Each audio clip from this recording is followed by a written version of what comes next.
What's up, guys? Welcome back to yet another riveting episode here on the Avion Awesome channel. This is part 2 of the Freedom Isn't Free series, and today we're going to be talking just a little bit about some of the RV stats and potentially why this would make sense for you to do. Okay, so first things first. Now, there have been 2 different conflicting studies, but I think mostly they're going to be fairly correct. I think it depends mostly on who you ask. The University of Michigan currently says that roughly 500,000 RV owners say that their RV is their primary residence. I would tend to think that that's fairly accurate, but the RV Owners Association, Industry Association says that 1 million people actually live full-time in their RV. I think that more and more people are moving towards a full-time life because there are a lot of people that just enjoy going and seeing and doing things. Most people, even if they don't want to admit it, don't like to be sedentary. They don't like to just sit in an office, in a cubicle. They don't like to just sit on their couch and watch TV. This right here, this is the original social media. You would have your family and your friends all sitting around a campfire, enjoying some mead, having a good time, sharing stories.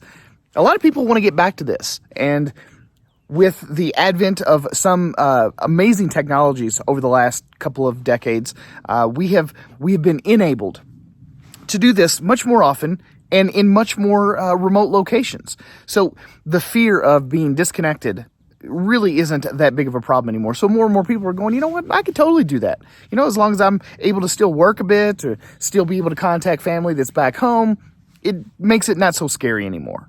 Now, that we're not scared anymore from being disconnected. I mean, there are a lot of options as far as what you as an individual or as a partnership with you and a spouse, you and a boyfriend or a girlfriend, whatever. There are a lot of different options as to what you could buy and the type of situation that you could find your living situation, consisting of, whether it be in a Class A type RV, a Class B type RV, a Class C RV. But on top of the traditional, actual drivable RVs, you've also got converted vans.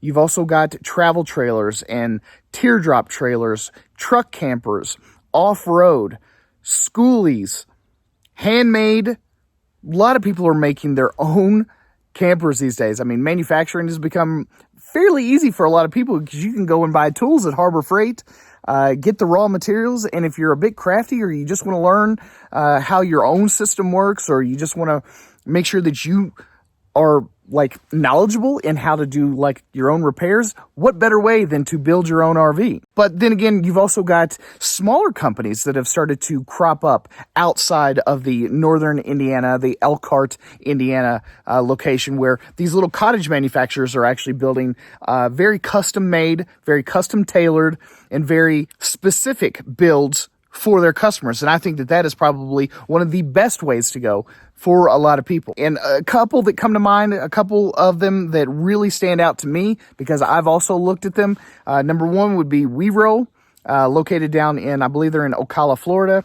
And there's a truck camper company called Kimbo, and they, I believe, are out of Washington. So literally on opposite sides of the country. But the point is that you have so many options these days. You have so many different ways to get the exact same thing done. If you're, wanting to just wake up, crawl out of bed, throw your robe on, hop in the driver's seat, you can do that. If you prefer having your engine separated from your home, like I do, you can have a truck and you can have a travel trailer. If you prefer to keep it as a small a footprint as possible, maybe you just want to do a truck bed camper. If you like to go out into the middle of God knows where and you want to do some off-roading and maybe just haul, a smaller tent style camper, you can do that too. I think a lot of it has to deal with what is your particular situation. Is it you and somebody else? Is it just you? Do you have children? A lot of those types of factors kind of play into our decision. I know that a lot of singles, they tend to go a little bit smaller. I know that couples tend to go a little bit bigger.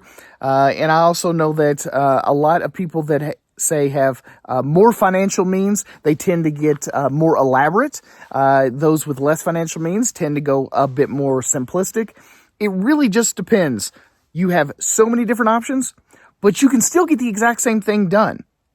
Whether you have a $500,000 RV in one place, or you have a $5,000 travel trailer that you self-built yourself, if you're boondocking or if you're at a campground, you can pretty much get in the exact same place, no matter what type of rig that you drive. Now, knowing that fact, there is literally no wrong way to camp. Like, you should do it exactly the way it best suits your needs, your travel style, your family size, your lifestyle in general. Some people really like being out here in the middle of nowhere like I do. I love being in the middle of nature. Some people, they want the amenities. They want to make sure that they have hot showers. They want to make sure that they've got bathrooms and swimming pools and hot tubs. You have got to make sure that you know you first before you start really kind of deciding what type of RV that you're thinking about getting. Because, I mean, if you don't know yourself, if you don't really understand how you like to do it, you might pick the wrong thing first. And you know what? That's perfectly fine. There are tons, and I do mean tons, of people that switch from one RV to the next. So it's not necessarily that you're going to make a wrong decision. That's the reason I always encourage people to buy used, at least at first. Figure out what you like. Figure out what you want to use.